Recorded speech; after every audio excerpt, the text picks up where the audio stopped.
या देवी सर्वभूतेषु मां सिद्धिदात्रीरूपेण संस्थिता नमस्तस्यै नमस्तस्यै नमस्तस्यै नमो नमः। ओम दुम दुर्गाय नमः। आप सभी को शारदीय नवरात्रि की महाअष्टमी और नौमी तिथि की मंगल शुभकामनाएं। मां जगदम्बा की कृपा सदैव आप और आपके समस्त परिवार पर बनी रहे। 11 अक्टूबर 2024 आज है शुक्रवार का दिन और आज शारदीय नवरात्रि की दुर्गा अष्टमी है। नवरात्रि की अष्टमी तिथि पर और नौमी तिथि पर कन्या पूजन हवन इत्यादि किया जाता है। तो आज की वीडियो में मां सिद्धिदात्री की पूजा के साथ ही आपको कन्या पूजन और हवन के शुभ मुहूर्त की भी जानकारी दी जाएगी, तो वीडियो को अंत तक जरूर देखिए। तो बात करेंगे शुभ मुहूर्त के बारे में, लेकिन उससे पहले जानते हैं कि नवरात्रि के 9वें दिन मां सिद्धिदात्री की पूजा आपको किस प्रकार से करना है। 11 अक्टूबर को मां सिद्धिदात्री की पूजा हम करेंगे और हाँ, 12 अक्टूबर को भी सुबह नौमी तिथि रहेगी, तो 12 अक्टूबर को भी मां सिद्धिदात्री की पूजा आप कर सकते हैं। तो नौमी तिथि के दिन भी पूजा आपको बिल्कुल उसी प्रकार से करनी है। सुबह आप जल्दी उठेंगे, स्नान इत्यादि से निवृत्त होकर साफ स्वच्छ वस्त्र धारण करेंगे। आज हमें किस रंग के वस्त्र धारण करने चाहिए? देखिए, मां सिद्धिदात्री का प्रिय रंग होता है बैंगनी या जामुनी। ऐसा माना जाता है कि बैंगनी कलर या जामुनी कलर सिद्धि प्रदान करने वाला होता है, आध्यात्म की ओर ले जाने वाला होता है। और इसके अलावा गुलाबी रंग भी माँ को बहुत प्रिय होता है, तो आप गुलाबी रंग के वस्त्र धारण करके भी पूजा आराधना कर सकते हैं।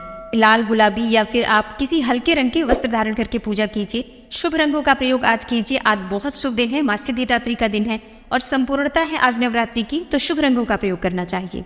तो स्नान इत्यादि से निवृत्त होकर साफ स्वच्छ वस्त्र धारण करके सबसे पहले भगवान सूर्यदेव को जल अर्पित करना चाहिए। उसके बाद आप अपने घर के मंदिर में आ जाइए, जहाँ पर आपने माँ भगवती दुर्गा की चौकी स्थापित की है। अब आपको सबसे पहले सभी देवी देवता जो आपने विराजमान कर रखे हैं उन्हें प्रणाम कीजिए और इसके बाद शुद्ध आसन डालकर चौकी के सामने बैठ जाइए। अपने ऊपर थोड़ा जल छिड़क लीजिए। आसपास जो सामग्री पूजा की है सब पर थोड़ा थोड़ा जल का छिड़काव कर लीजिए और मंत्रोच्चारण करते रहिए। मंत्रों के द्वारा ही हमेशा पूजा प्रारंभ करनी चाहिए। किसी भी मंत्र का जप करते हुए, जैसे कि ओम सर्व मंगल मांगल्ये शिवे सर्वार्थ साधिके शरण्ये त्र्यंबके गौरी नारायणी नमोस्तुते, आप इस मंत्र का भी जप कर सकते हैं या किसी भी दूसरे मंत्र के द्वारा स्थान का शुद्धिकरण कीजिए। उसके बाद अपने सामने शुद्ध घी का एक दीपक प्रज्वलित कर लीजिए और इसके बाद आपकी पूजा प्रारंभ हो जाती है। सबसे पहले आप गणेश जी का पूजन करेंगे, कलश का पूजन करेंगे, क्योंकि कलश में सभी देवी देवता विराजमान हैं। तो आप सबकी पूजा करने के बाद माँ भगवती दुर्गा की पूजा करेंगे। जैसे कि अगर आपने नवग्रह मंडल स्थापित किया है या षोडश मातृका स्थापित की है, तो इन सबकी पूजा आपको पंचोपचार विधि से धूप, दीप, नैवेद्य, अक्षत, पुष्प ये सभी चीजें अर्पित करके करना है। उसके बाद माँ सिद्धिदात्री की पूजा करनी है। तो माँ सिद्धिदात्री का ध्यान करने के लिए अपने दाहिने हाथ में अक्षत, जल और पुष्प ले लीजिए और माँ सिद्धिदात्री का ध्यान कीजिए। माँ सिद्धिदात्री का स्वरूप क्या है जिसका आपको पूजा के समय ध्यान करना है? देखिए, माँ सिद्धिदात्री कमल पर विराजमान है। देवी सिद्धिदात्री की 4 भुजाएं हैं, जिसमें गदा, कमल, शंख और सुदर्शन चक्र विद्यमान है। मान्यता है कि माँ दुर्गा की 9वीं शक्ति देवी सिद्धिदात्री की पूर्ण श्रद्धा से अगर आराधना की जाए तो अष्ट सिद्धियों की प्राप्ति हो जाती है, नवनिधियों की प्राप्ति होती है, बुद्धि और विवेक की प्राप्ति होती है। गंधर्व, किन्नर, नाग, यक्ष, देवी देवता और मनुष्य सभी इनकी कृपा से सिद्धियों को प्राप्त करते हैं। इसलिए माँ को सिद्धिदात्री कहा जाता है। माँ सिद्धिदात्री अपने नाम के स्वरूप से ही अष्ट सिद्धियां अर्थात अणिमा, महिमा, गरिमा, लगिमा, प्राप्ति, प्राकाम्य, ईशित और वशित्व प्रदान करने वाली देवी मानी गई है। तो माँ सिद्धिदात्री के इसी स्वरूप को आपको सच्चे मन से ध्यान करना है। उसके बाद जो आपने दाहिने हाथ में अक्षत, जल और पुष्प ले रखा है, माँ दुर्गा के सामने अर्पित कर दीजिए और विधि विधान से जो भी सामग्री आपके पास उपलब्ध हो सभी सामग्रियां माँ को एक एक करके अर्पित करके उनकी पूजा आराधना कीजिए। माँ सिद्धिदात्री का बीज मंत्र है ह्रीं क्लीं ऐं सिद्धयै नमः। इसी मंत्र के द्वारा आप उनका ध्यान कर सकते हैं। और जो मैंने वीडियो के शुरू में बोला है मंत्र, जैसे कि या देवी सर्वभूतेषु माँ सिद्धिदात्री रूपेण संस्थिता नमस्तस्यै नमस्तस्यै नमस्तस्यै नमो नमः, इस मंत्र के द्वारा भी आप पूजा कर सकते हैं। और आज के दिन माँ सिद्धिदात्री को खीर का भोग आप लगा सकते हैं, हलवा, पूरी और चने का भोग आप लगा सकते हैं। शास्त्रों के अनुसार नवरात्रि की 9वीं तिथि के दिन 9 प्रकार के फल माँ को अर्पित करने से मन की समस्त कामनाएं पूर्ण होती हैं और 9 प्रकार के पुष्पों से माँ की पूजा करनी चाहिए। 9 दिए प्रज्वलित करके माँ की आराधना करनी चाहिए।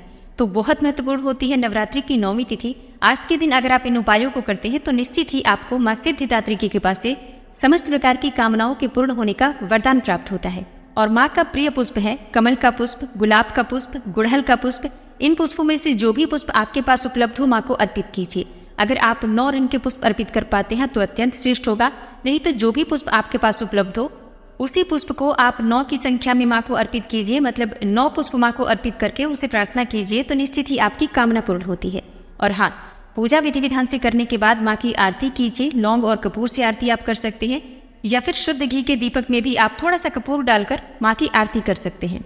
और उसके बाद माँ से क्षमा प्रार्थना कर लीजिए। व्रत पे किसी भी प्रकार की भूल चूक हुई हो, या नवरात्रि में जो हमने पूजा की है या जो प्रार्थना की है, मंत्र जप इत्यादि किए हैं, तो उसमें किसी भी प्रकार की जाने अनजाने हमसे गलतियां हुई हो या परिवार के किसी भी सदस्य से कोई गलती हुई हो, तो माँ से उसके लिए क्षमा प्रार्थना कर लीजिए। और हमेशा आपको माँ दुर्गा की कृपा प्राप्त होती रहे, इसके लिए प्रार्थना कीजिए। मन की जो भी आपकी कामना हो, माँ सिद्धिदात्री उसे पूर्ण करे, इसके लिए माँ सिद्धिदात्री से प्रार्थना कीजिए। अब आपकी पूजा जब पूर्ण हो जाती है तो थोड़ा सा जल अपने आसन पर डालकर 2 उंगलियों से अपने मस्तक पर 2 बार लगा लीजिए, जिससे कि इस पूजा का आपको संपूर्ण फल प्राप्त होगा। और अब जानते हैं 11 अक्टूबर के शुभ मुहूर्त के बारे में। देखिए, 11 अक्टूबर को सूर्योदय काल का समय रहेगा सुबह 6:17 पर, और सूर्यास्त का समय है शाम को 6:01 पर। नौमी तिथि प्रारंभ हो रही है 11 अक्टूबर को दोपहर में 12:07 पर, और नौमी तिथि का समापन होगा 12 अक्टूबर को सुबह 10:58 पर।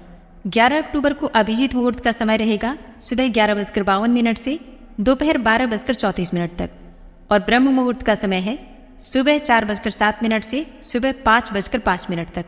11 अक्टूबर को अमृत काल का समय है सुबह 6:08 से सुबह 7:41 तक। ये सभी शुभ मुहूर्त हैं जिस समय में आप पूजा आराधना कर सकते हैं, मंत्रों का जप कर सकते हैं, कन्या पूजन भी कर सकते हैं और हवन भी कर सकते हैं। अब एक ऐसा समय जिस समय में आपको कोई भी शुभ काम नहीं करना है, वो रहेगा राहु काल का समय, जो कि सुबह 10:30 से दोपहर 12 बजे तक रहेगा। इस 1.5 घंटे के भीतर आपको कोई भी शुभ काम प्रारंभ नहीं करना है, लेकिन अगर आप पहले से कर रहे हैं कोई काम तो बिल्कुल कर सकते हैं, कोई समस्या नहीं है। अच्छा, कन्या पूजन आप ब्रह्म मुहूर्त में भी कर सकते हैं, अभिजीत मुहूर्त में भी कर सकते हैं। इसके अलावा विजय मुहूर्त आपको प्राप्त होगा 2 बजे से दोपहर 2:47 तक। मतलब दोपहर में 2 बजे से 2:47 तक आप कन्या पूजन कर सकते हैं। अच्छा, कई भक्तों के प्रश्न आते हैं कि क्या हम शाम को कन्या पूजन नहीं कर सकते? जी हाँ, कर सकते हैं। शाम को कन्या पूजन का शुभ मुहूर्त नोट कीजिए। शाम को 5:54 से शाम 7:08 तक ये कन्या पूजन का शुभ मुहूर्त है। गोधूली मुहूर्त में आप कन्या पूजन कर सकते हैं। अब बात करें हवन के शुभ मुहूर्त के बारे में, तो देखिए, वैसे तो आप अष्टमी में भी हवन कर सकते हैं, लेकिन नवरात्रि का जो विशेष हवन होता है नवमी में किया जाता है, नवमी तिथि में किया जाता है। तो हवन करने का जो सबसे शुभ मुहूर्त है 11 अक्टूबर को प्रारंभ होगा दोपहर में 12:08 से, और समाप्त होगा 12 अक्टूबर को प्रातःकाल 10:58 तक। मतलब नौमी तिथि जब से प्रारंभ हो रही है और जब तक समाप्त हो रही है, इस बीच में आप नौमी का हवन कर सकते हैं। नवरात्रि के समापन होने पर दुर्गा जी का विसर्जन किया जाता है। मतलब जो लोग दुर्गा जी की मूर्ति लाकर अपने घर में स्थापित करते हैं, या पांडाल में भी स्थापित की जाती है जो मूर्ति, जैसे कि माँ दुर्गा के मिट्टी का विग्रह अगर आप स्थापित करके पूजा कर रहे हैं नवरात्रि में, या फिर पांडाल में स्थापित है, तो ऐसे में विसर्जन का जो शुभ मुहूर्त आपको प्राप्त होगा 12 अक्टूबर को प्राप्त होगा। इस दिन दोपहर में 1:17 से दोपहर 3:35 तक दुर्गा विसर्जन का शुभ मुहूर्त है। तो दोस्तों, ये है आज की वीडियो। उम्मीद करती हूँ आपके लिए उपयोगी होगी।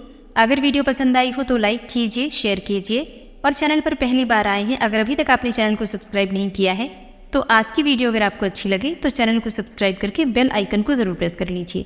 इससे ये होगा कि इस चैनल पर जो भी नई वीडियो अपलोड होंगी उनकी नोटिफिकेशन आपको सही समय पर प्राप्त होगी। मिलती मैं आपसे अगली वीडियो में, तब तक के लिए जय श्री राधे।